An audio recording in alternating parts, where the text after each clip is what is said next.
갈라디아서 말씀을 통해서 우리가 저주로부터의 자유를 얻었고 또 우리가 하나님의 아들들이 되었다라는 것을 강조했습니다. 이제는 하나님을 아버지 이렇게 부르면서 당당하게 나아갈 수 있다. 그것이 하나님의 말씀이고 또 우리에게 이야기해 주시는 중요한 하나님의 뜻입니다. 과거의 죄로부터 그 과거의 문제 때문에 우리가 하나님께 나아가지 못하는 죄책감에 시달리는 그런 모습이 아니라 살아계신 하나님 앞에 우리가 아버지 하면서 나아갈 수 있는, 우리가 잘났기 때문에가 아니라 그리스도의 그 피의 공로 때문에, 하나님의 사랑과 은혜 때문에 우리가 하나님을 아버지라 부르며 나아갈 수 있게 되었다라는 것을 우리가 이야기했고, 또 그 말씀이 정말 중요한 말씀입니다. 그러니까 여러분 늘 잊지 마시고 하나님께 나아가는, 아버지 하면서 나아가는 여러분 되셔야 될 것입니다.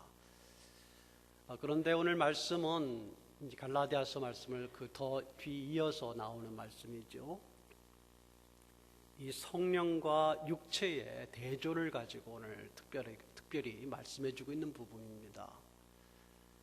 우리가 자유한데 그 자유하지 못한 것 같이 느껴질 때가 있어요. 자유한데 분명히 우린 과거로부터 정말 자유하고 우리의 저주로부터 자유한데 그것 때문에 우리가 자유롭지 않은 것이 아니라 현재 우리가 완전하냐 이렇게 이야기할 때는 그렇지 않다는 것입니다. 늘 그것 때문에 우리가 고통을 받는 거거든요. 오늘 말씀도 우리가 성령을 쫓아 행하느냐 아니면 육체를 쫓아 행하느냐, 성령을 따르느냐 육체를 따르느냐라는 이야기를 해주고 계세요. 어떤 것을 따라 행하느냐. 그러니까 우리가 자유를 얻었고 우리가 구원받은 이후에도 우리에게 여전히 싸움이 있다는 거예요. 그것은 우리가 자유하지 않은 게 아니라 오히려 자유하기 때문에 갖게 되는 갈등입니다. 즉 우리 안에 하나님께서 성령을 주셔서 우리의 마음에 두셨다 말씀하시지 않았습니까? 마음에 하나님께 성령을 주셨다고 하지 않으셨어요? 성령을 주셔서 우리로 하나님을 아버지라 부르게 하셨다고 하지 않았습니까? 이 성령이 계시기 때문에 우리가 이 안에 성령을 따라 행하려는 그런 욕구가 있어요. 근데 반면에 우리는 또 뭐가 있냐면 육체를 벗어나지 않았어요. 육체를 완전히 벗은 자가 아니에요. 이 땅에 살면서 우리가 육체를 가지고 있거든요. 그래서 이 육체는 때로 이 성령과 정말 반대된다고 말하는 거죠. 그래서 오늘 말씀 뭐라고 이야기하냐면 성령은 육체를 거스려서 그런 열정을 가지고 있고 욕구를 가지고 있다는 말이죠. 욕구란 말이 좋은 말이 아니지만 성령은 육체를 거스르는 욕구를 가지고 반대로 육체는 성령을 거스르는 욕구를 가지고 있어요. 이 두 가지가 우리 안에서 싸운다는 것입니다. 자유라는 것은 이 싸움이 없는 게 아니라 이 싸움 속에 우리가 무엇을 선택할 것인가의 자유가 있다는 것입니다. 오히려 이 싸움이 있는 것은 우리가 하나님의 아들들이라는 증거예요. 이 땅에서. 그렇지 않습니까? 하나님의 아들들이 아니라면 우리의 자아가 육체를 다소 수련을 함으로써 다소 제어할 수는 있을지 몰라도 성령을 따라 행하려는 욕구 자체가 없다는 이야기입니다. 육체 욕구는 있지만 성령을 따라 행하는 욕구가 없으므로 갈등이 없을 수도 있습니다. 그런데 우리가 이 갈등과 싸움이 있는 이유는 뭐라고요? 하나님의 아들들이 되었기 때문에 우리 마음속에 성령을 따라 행하려는 마음과 육체를 여전히 따라 행하려는 마음이 양쪽이 싸우기 때문에 우리가 어려움이 있다라는 거예요. 이 싸움에 대해서 사도 바울조차도 로마서에서 7장에 이야기하지 않았습니까? 나는 공고한 사람이다. 나를 이 사망의 몸에서 누가 건져내겠느냐? 하나님이 건져내실 것이다. 이렇게 그런 고백하고 있지만 7장에서 보게 되면 그는 엄청나게 싸우고 있어요. 이 싸움을요. 사도 바울도 이 싸움을 벗어내지 못했습니다. 싸워야 했어요.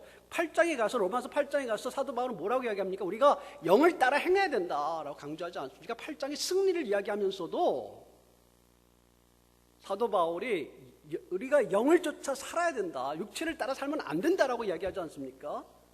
왜? 이 갈등이 끝나지 않기 때문입니다. 이 싸움이 끝나지 않아요. 그러니까 여러분이 이 싸움에 대해서 좀 생각을 바꿔서 내가 이 싸움이 있어서 괴롭다 이렇게 생각하지 말고 이 싸움이 오히려 하나님의 아들들의 라는 증거다. 우리가.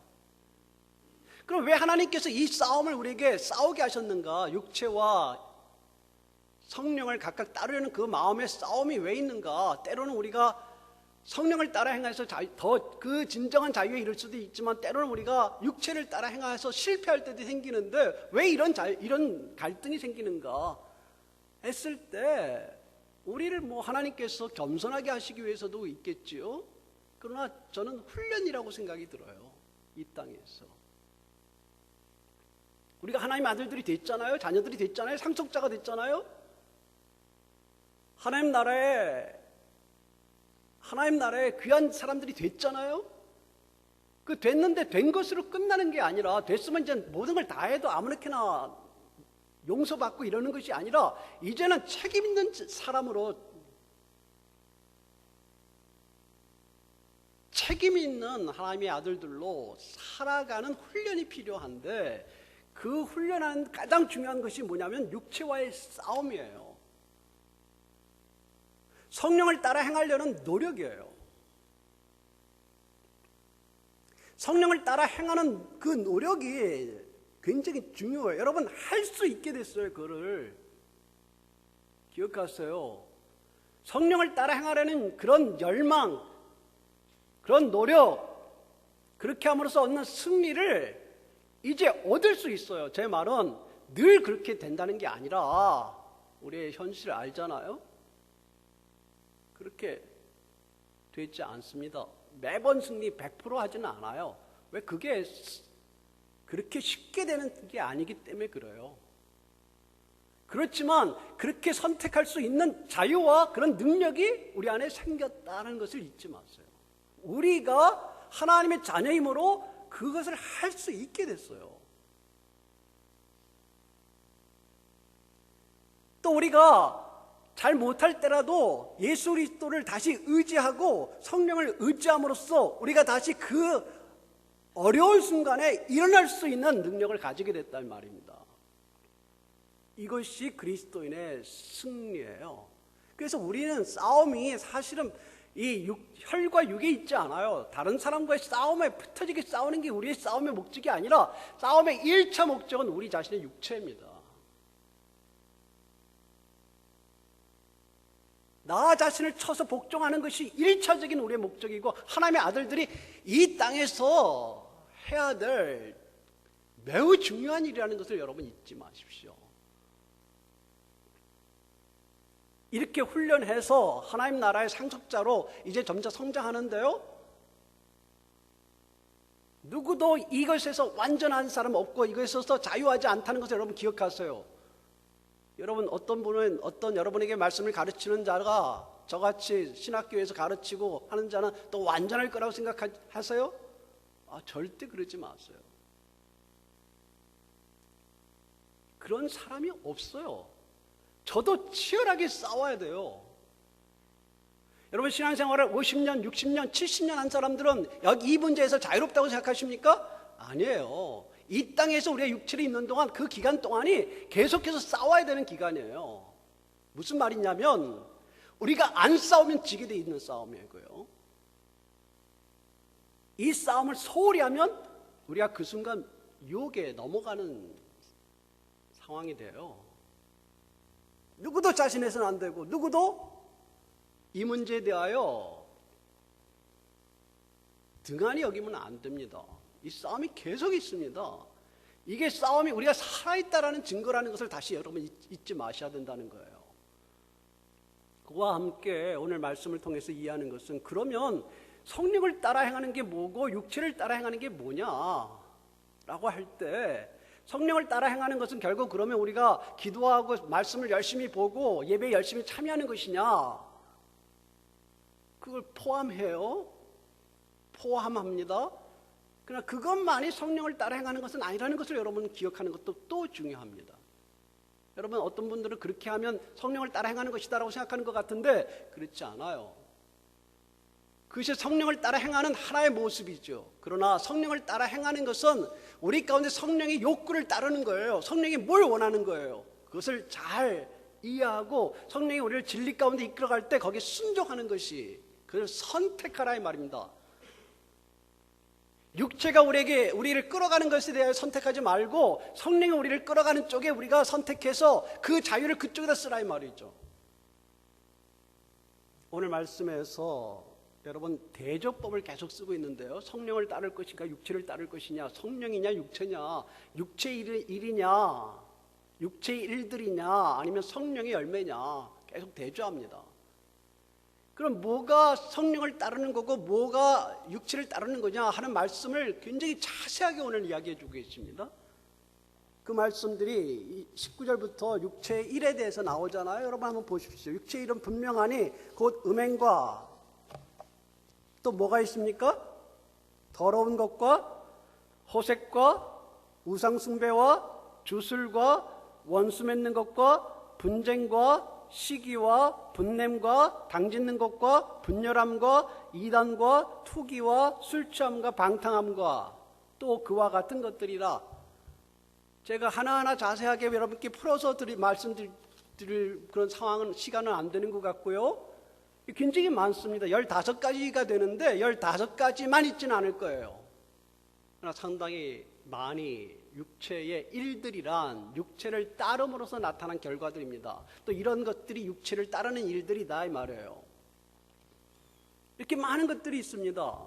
그런데 이와 반대되는 게 뭐냐면 성령의 열매죠. 성령의 열매는 성령을 따를 때 얻게 되는 결과예요.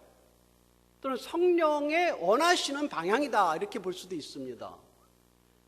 이것을 우리가 굉장히 중요하게 생각하셔야 돼요. 우리가 정말 성령을 따르는 것은 외적으로 우리가 하나님께 예배드리는 모습으로 성령의 열매를 맺는 게 아니라, 어쩌면은 그것은 성령의 열매를 맺기 위한 하나의 방법이고, 정말 우리가 성령을 따르는 것은 성령께서 우리에게 원하시는 것을 행하시는 건데요.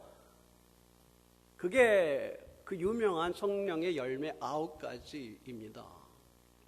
이 9가지는 이 사랑이라는 첫 번째 열매인 사랑이라는 말로 요약할 수 있는데요. 왜 그러냐면 성령의 열매라고 말할 때 열매가 복수가 아니라 단수로 쓰여졌습니다.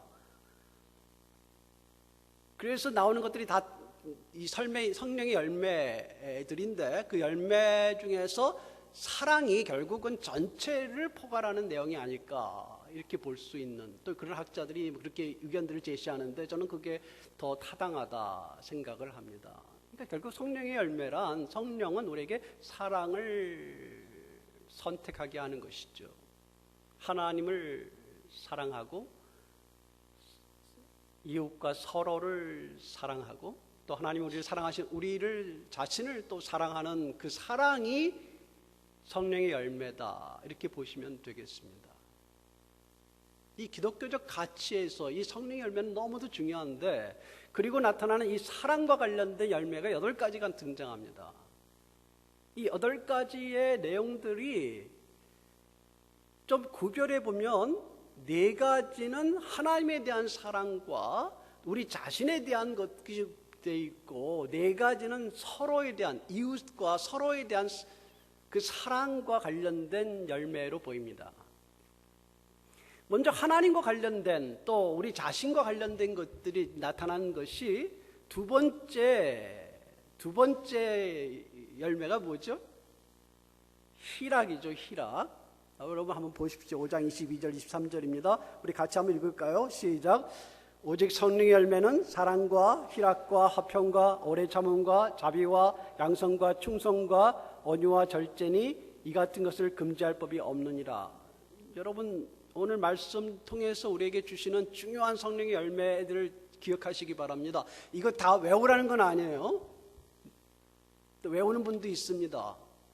근데 꼭 외우라는 것은 아닙니다. 근데 굉장히 중요합니다. 사랑으로 대표되는데요. 이 하나님과 우리 자신에 대한 문제와 관련된 것이 첫 번째 등장하는 것이 이 두 번째 열매가 되죠. 희락입니다. 희락과 제가 네 가지라고 했는데요. 희락과 그 다음에 네 번째 겁니까? 오래 참음. 그리고 몇 번째가 되나요? 믿음, 충성이 몇 번째예요? 7번째인가요? 충성. 그리고 9번째 절제입니다. 이 네 가지가 하나님과 우리 자신에 대한 것과 관계가 있어요. 이 네 가지를 좀 제가 짝지어서 이야기를 좀 드리고자 하는데요. 이 희락이란 기쁨입니다. 기쁨, joy예요. joy라는 거 아시죠? 기쁨인데 이 기쁨은 이 육체의 일과 반대돼서 나옵니다. 육체의 일 중에 기쁨이라고 말하기는 어렵죠. 쾌락이 있습니다. 어떤 게 있는지 여러분 아시죠? 음행과 더러운 것과 호색. 왜 그러죠? 이 쾌락이에요. 육체적 플레저라고 하죠. 쾌락입니다. 이게 우리를 기쁘게 한다고 할까요? 말초적인 쾌락을 가져주잖아요. 그래서 이것을 택하는 것이 육체를 택하는 것이다 이 말이에요. 또 뒤에 나오는 뭐가 있습니까? 그 술 취함과 방탕함 이런 것들이 다 육체적인 플레저, 쾌락을 추구하거든요. 그런데 참된 기쁨은 이런 쾌락이 아니라 진정한 기쁨, 하나님께서 주시는 기쁨이겠죠? 이 기쁨은, 이런 기쁨은, 진정한 기쁨은 하나님께서 우리에게 주신 것에 대한 만족과 감사에서 나와요. 그래서 기뻐하는 사람의 중요한 특징은 하나님에 대한 감사와 만족이에요. 그리고 내게 주신 것에 대한 감사예요. 비록 그것이 작아 보여도 하나님이 주신 것이기 때문에 감사하는 마음에서 기쁨이 나와요. 이 기쁨과 연결되어 있는 것이 뭐냐면 절제예요. 절제라는 것은 금욕을 말하는 것이 아니라 우리가 옳지 않은 것을 선택하지 않음으로써 얻게 되는 자유예요. 쾌락적인 것, 육체적인 것들에 대하여 우리가 그걸 굳이 선택하지 않음으로써 절제함으로써 얻게 되는 자유와 기쁨이 그 이야기예요. 절제라는 말이에요. 이 절제는 그래서 기쁨과 같이 갑니다. 절제 없으면요 기쁨이 없습니다. 왜 탐욕을 가진 사람이 기뻐할 수 없는가? 순간적인 쾌락은 있겠죠. 뭘 취득했을 때. 그러나 계속해서 그걸 요구하기 때문에 절대 만족이 있을 수 없어요. 육체의 만족을 추구하는 경우에 우리가 절대로 그 진정한 기쁨에 이를 수 없어요. 그렇지 않습니까? 절제가 없기 때문입니다. 절제와 기쁨은 같이 가는데요. 이게 놀랍게도 하나님에 대한 사랑과 우리 자신에 대한 사랑에서 나와요. 또 오래 참음과 충성이라는 말인데요. 오래 참음은 여기서 다른 사람에 대해서 오래 참아준다는 말씀이 있을 수 있지만 사실상 하나님과 관련된 말입니다. 오래 참음이라 하나님을 기다리는 것입니다.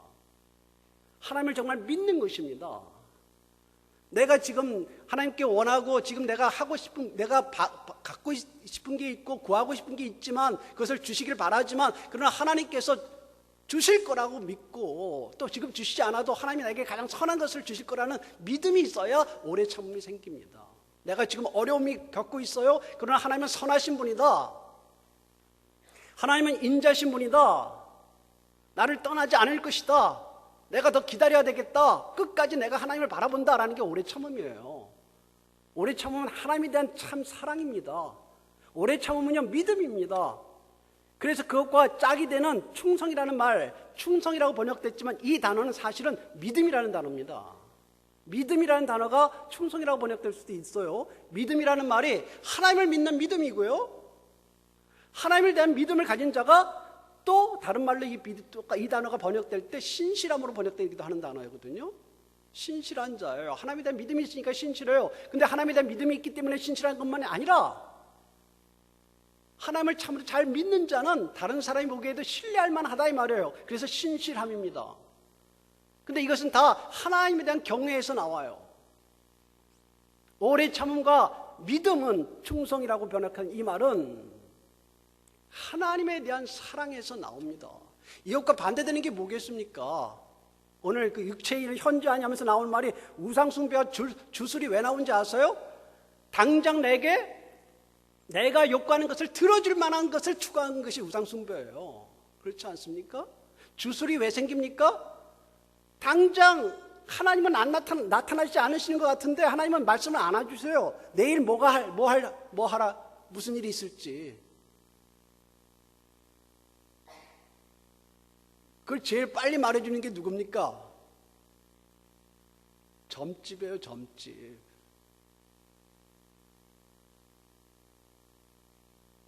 이게 뭐와 관련된지 아십니까? 믿음과 관련돼 있어요. 하나님을 참으로 믿는 자는 기다릴 줄 아는 거예요. 하나님이 내게 계시로 보여주지 않아도, 내일 일을 보여주지 않아도 하나님을 신뢰하며 내가 해야 될 일들을 감당하는 것, 이게 믿음입니다. 오래 참음이에요. 우상숭배와 주술과 또 뒤에 나타난 이단은 당장 귀에 들리는 것, 당장 눈에 보이는 것, 당장 우리에게 뭔가 알려주는 것을 추구하기 때문에 나타나는 육체의 현상입니다. 성령의 열매는요, 성령을 추구하는 것은 이와 반대되거든요. 하나님을 참으로 믿고 하나님을 기다리고 또 하나님 때문에 내게 있는 게 얼마 없는 것처럼 사람들은 보일지 몰라도 이게 너무 귀하니까 감사하고 만족하고 기뻐하고, 그리고 내가 육체를 따라 행하는 것이 아니라 성령을 따라 행함으로써 얻게 되는 절제에 인하여 승리로 감사하고, 이것이 성령의 열매를 맺는 것이고요, 성령을 따르는 것입니다. 이것이 작아 보입니까? 이게 굉장히 큰 것입니다, 여러분.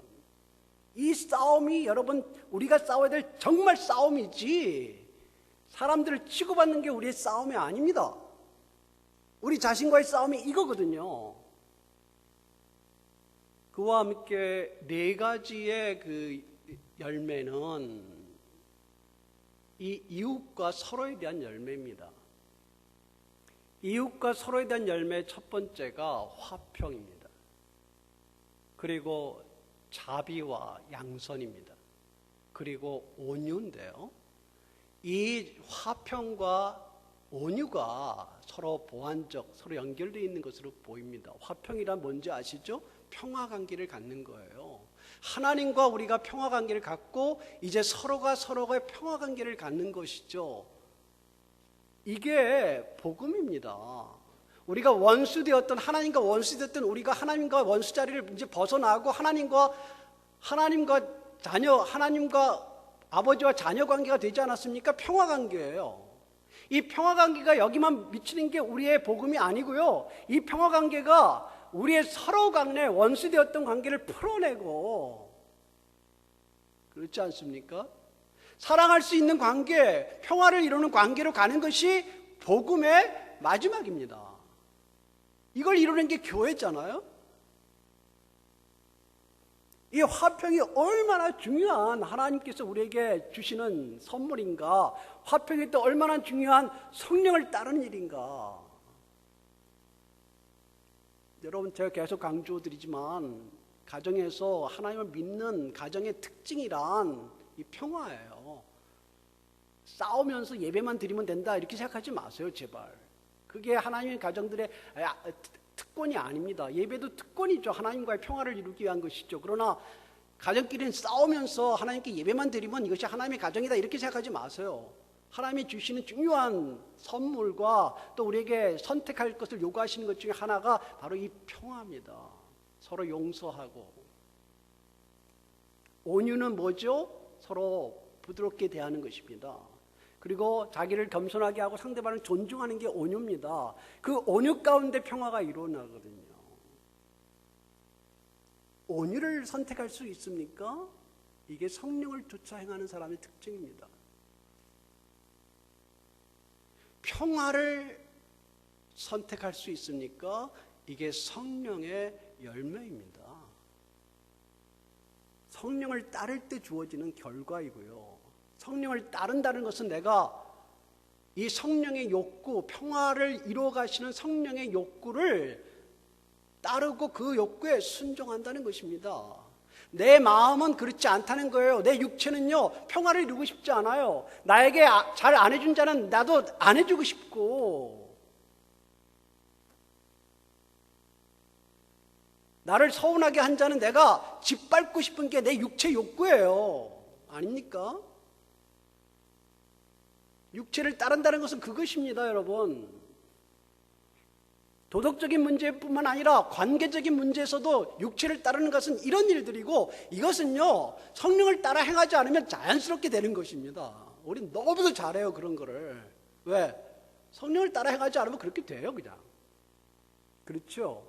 내게 잘해준 것보다 내게 못해준 게 더 기억이 나는 거거든요. 우리는 그래요.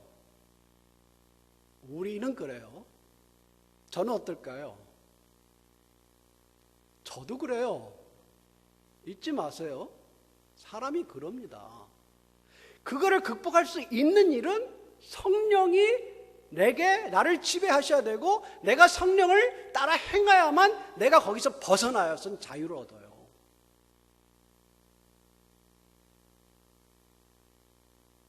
내가 억울한 것을 이겨내고 기뻐할 수 있는 비결이 뭐였겠어요? 우리가 그 비결을 얻을 수 있다면 그건 성령을 따라 행하는 일이기 때문에 그래요.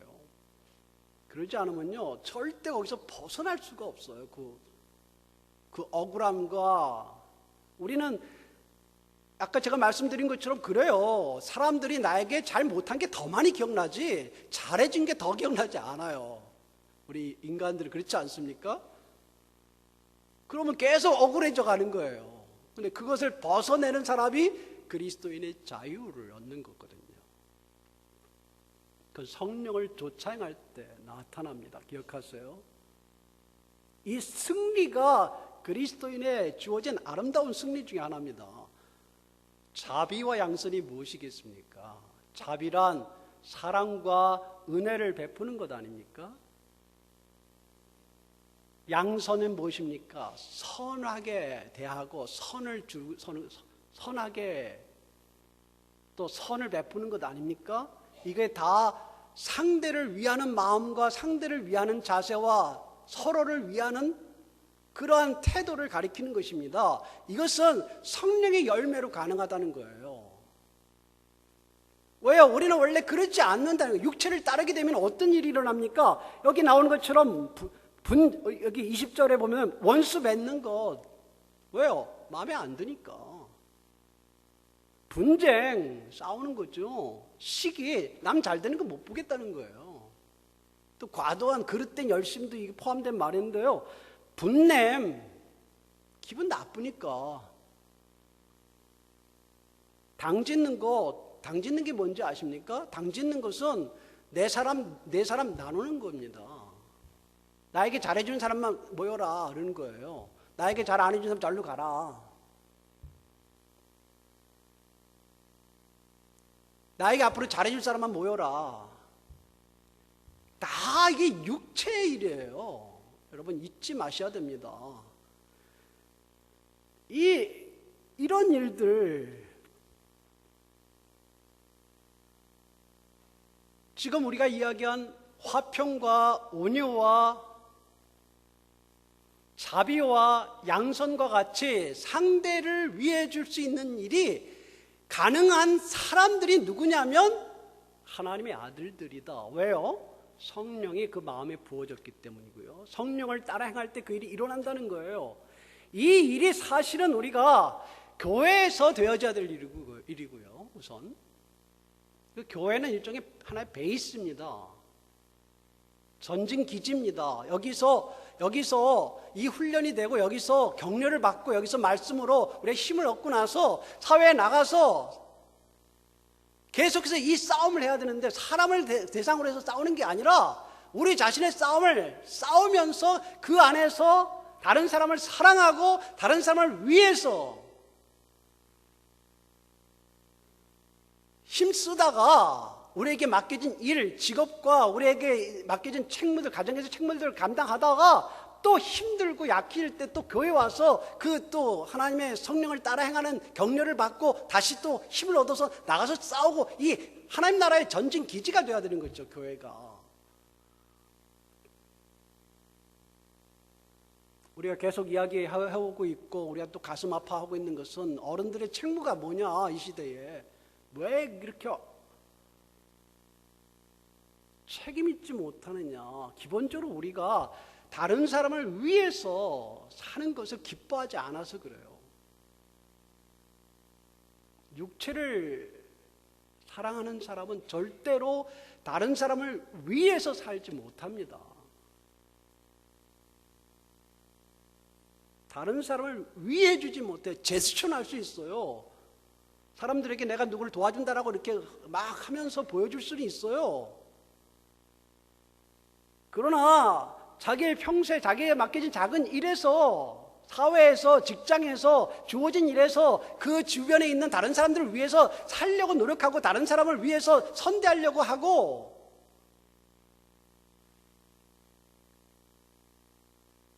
서로를 위해서 애를 쓰고 하는 마음은 우리 그리스도인들이 성령을 따라 행할 때 나오는 중요한 부분이에요. 그것이 바로 소금과 빛이 되는 역할이고요. 그 역할을 통해서 사회가 우리 때문에 좀 도움을 받아요. 근데 그게 안 되면 우리 때문에 오히려, 우리 그리스도인들 때문에 오히려 사회가 엉망이 되면 되겠습니까?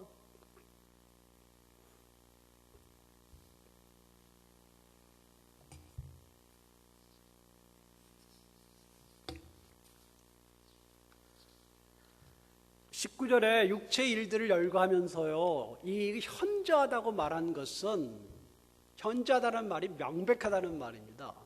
분명해요. 육체의 일들은 분명해요. 누가 봐도 분명해요. 그건 육체의 일이에요. 아무리 이것을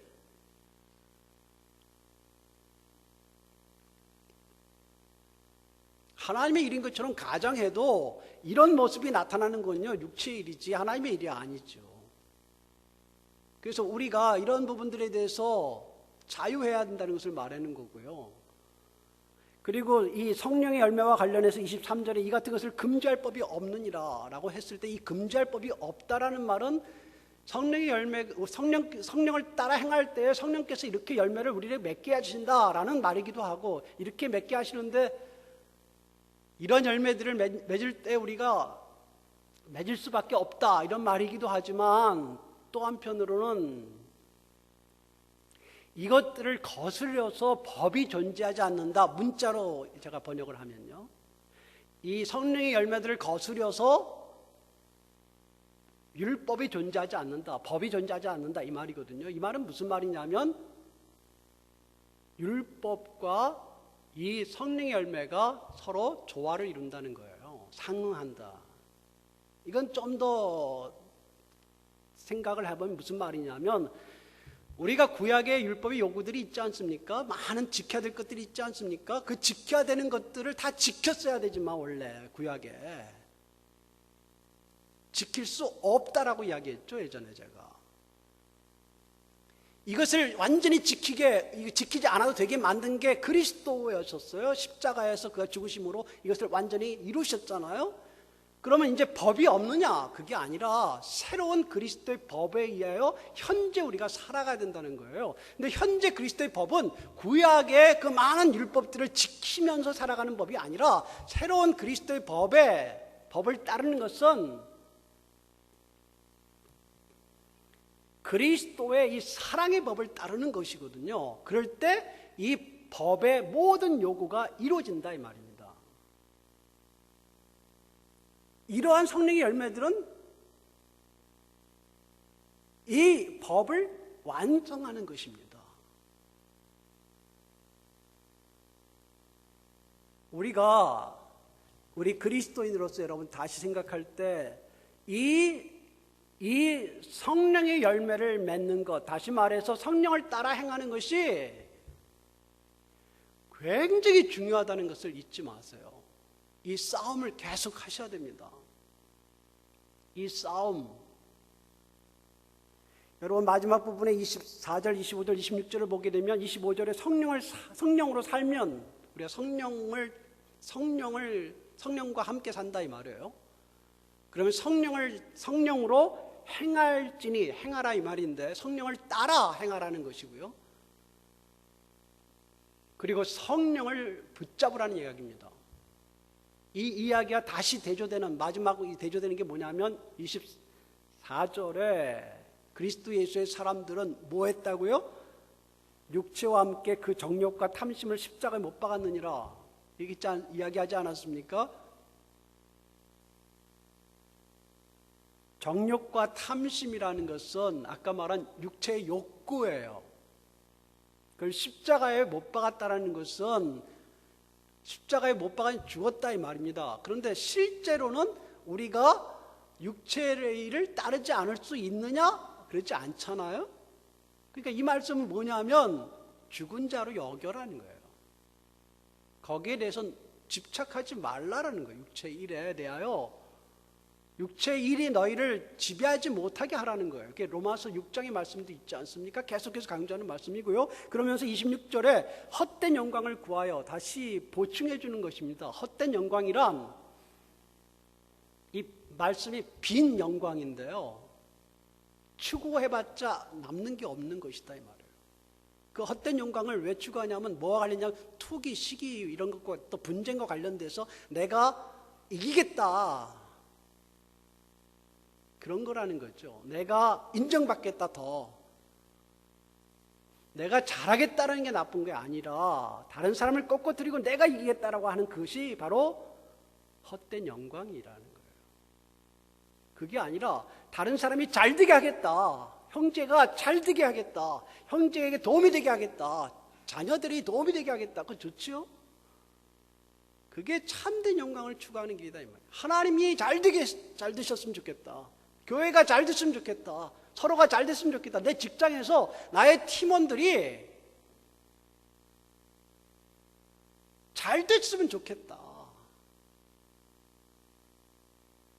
여기서 노엽게 하지 말라는 것은 노엽게 한다는 건 남을 해치기 때문에 나오는 것이거든요.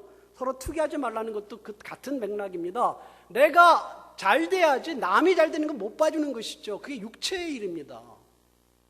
성령으로 살고 성령으로 행하는 것은 다른 사람을 잘 되게 하는 것입니다. 여러분 그게 손해가 아니에요. 그게 승리입니다. 왜?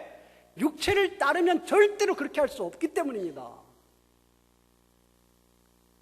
그게 우리가 요즘 당하고 있는 어려운 사회의 난국의 우리 기독교적 답변입니다.